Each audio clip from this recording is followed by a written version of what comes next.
Okay, everybody.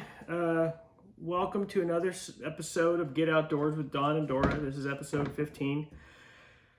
Haven't done any episodes for a while. COVID-19's kind of had me bummed and hadn't really gotten out much and felt like doing any videos. I don't know. I just guess I got bored.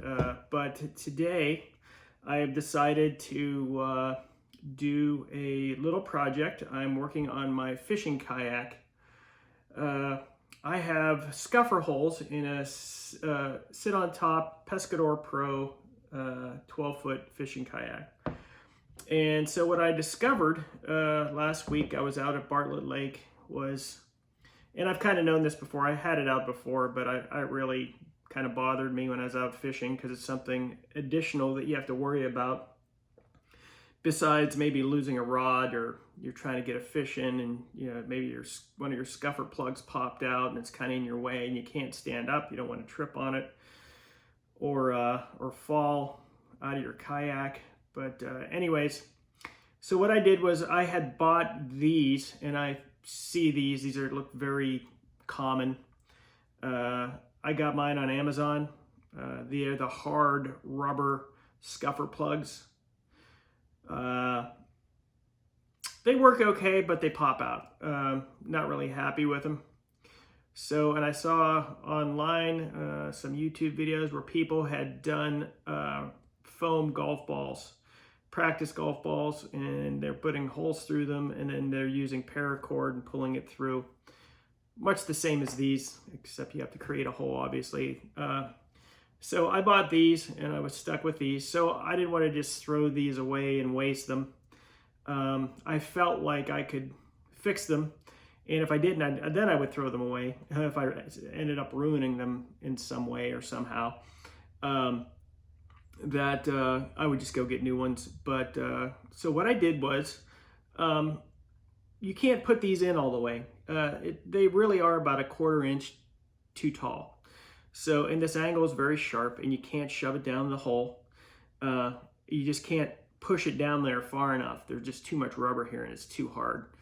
So you'd almost have to take a hammer and give it a good whack to get it down in there. Well, when you're out fishing, you don't want to have to worry about anything like that. And you don't have that with you. It's just not feasible.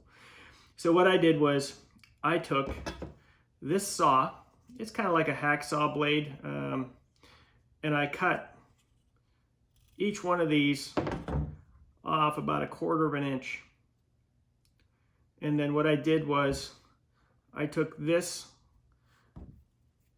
scuffer plug paracord that it already came with, take a little screwdriver, and then I shove it back up through the hole again. Doesn't cut the paracord or anything. Pull it back out. There it is. Pull it through. Bam. Now I put these over here on my kayak, and I'll show you here in a second. And now they fit perfect. Give it a little extra push with your thumb. It's just got enough material here in angle that it wedges itself in there good and solid. And I'll show you that here right now. Okay, so here we are. These are my scuffer plugs. These are the holes. They're all round in shape, but I can just take that in there and shove it in there with my thumb. And now it is actually flush with the top of the hole. It's not the best way, by all means.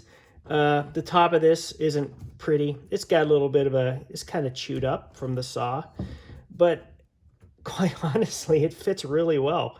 Here, if I pull it out, see how much power? I have to pull that pretty hard. It's not coming out. And I guess I could, if I really pushed hard enough, push it all the way through. But I know exactly how hard to push.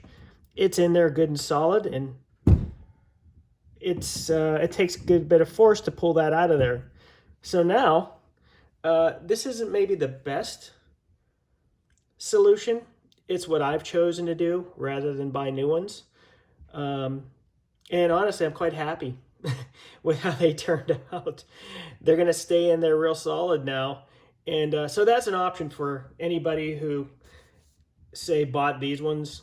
Maybe doesn't care for how they work right now, but if you shave off about a 1/4 inch off the top of that plug, depending on what size your scuffer hole is, they work a lot better now, and I don't have to buy new ones.